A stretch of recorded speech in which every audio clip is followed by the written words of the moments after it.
We like fluffy butts and cannot lie. And this one belongs to this cute fluffy guy, and his name is Gmork, and he's one of 3 in our never-ending story litter here at the unofficial rescue of Cameo Anderson. So, I don't have a real rescue, but one day I might, because the need for cats, specifically in my area, is intense.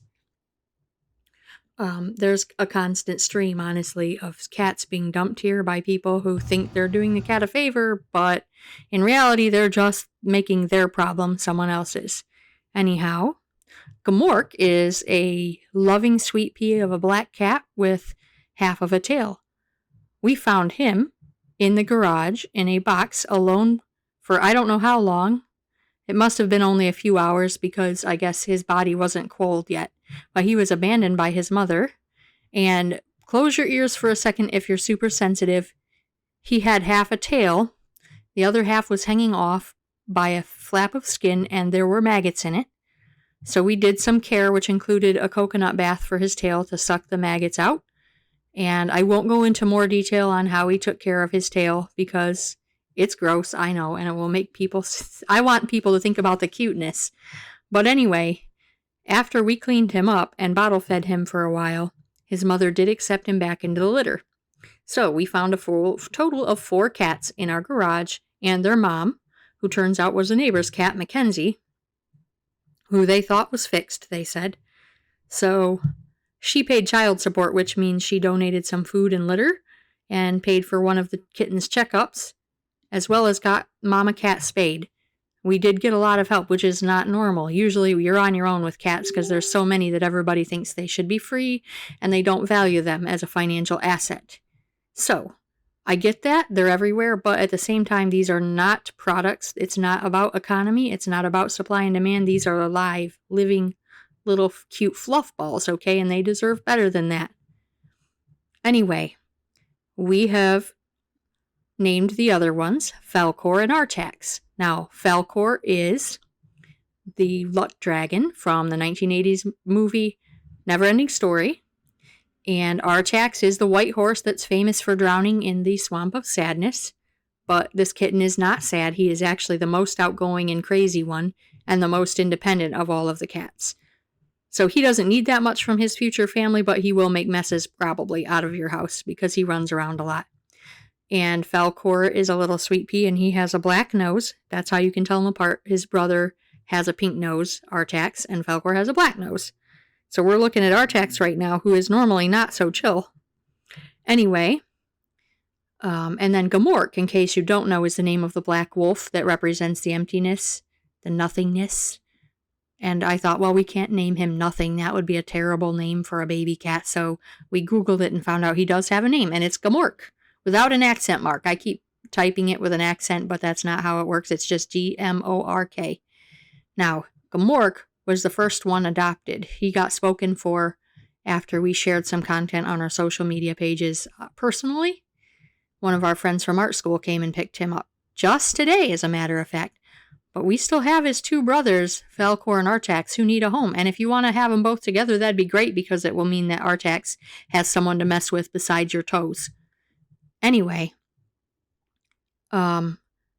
so with these little sweet peas, they have been to the vet twice, and they also had a sister. You might be wondering about that.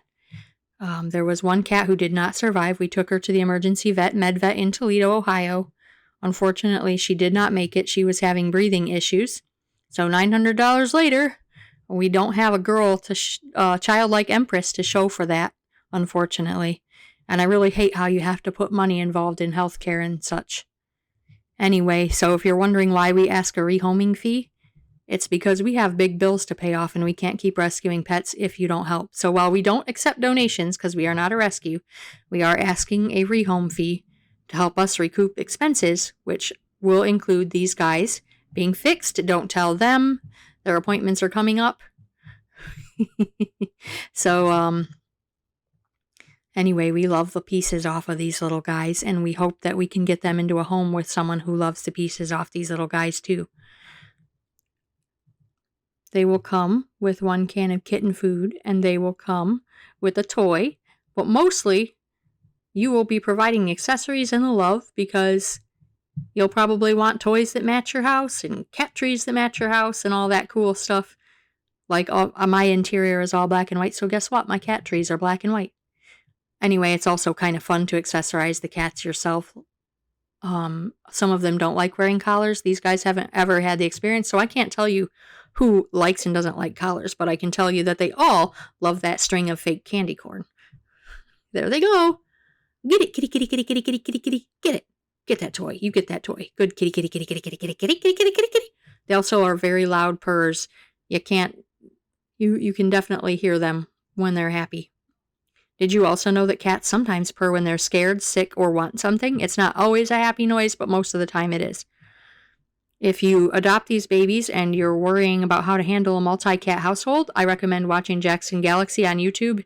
His videos are free, and he's called the Cat Daddy for a reason. His advice is really good, and he bases it on the behaviors that are natural to your cat, like making sure that you actively play with them for 15 minutes a day with one of these hanging toys like this. And then if you do that just before feeding time so that they get to hunt and then eat. Oh, look there's the sisters. Oh, there's their sisters. These are not biological sisters. They're my own cats who are helping them learn to cat. Anyway, so Jackson Galaxy has good advice. Oh yeah, if you play with them for 15 minutes and then you feed them, it sort of simulates the natural experience of hunting a prey and then getting to eat the prey. And then they'll wash and usually take a nap. If you have other cat questions, look at Cat Daddy. If you want to adopt these kittens, it's Cameo with a C, cameoanderson at gmail.com for more information. One more time, that's CAMEO Anderson at gmail.com. And I'm also on Facebook. And you can look me up and ask me questions. They are in Southeast Michigan, but we were willing to travel for a good home.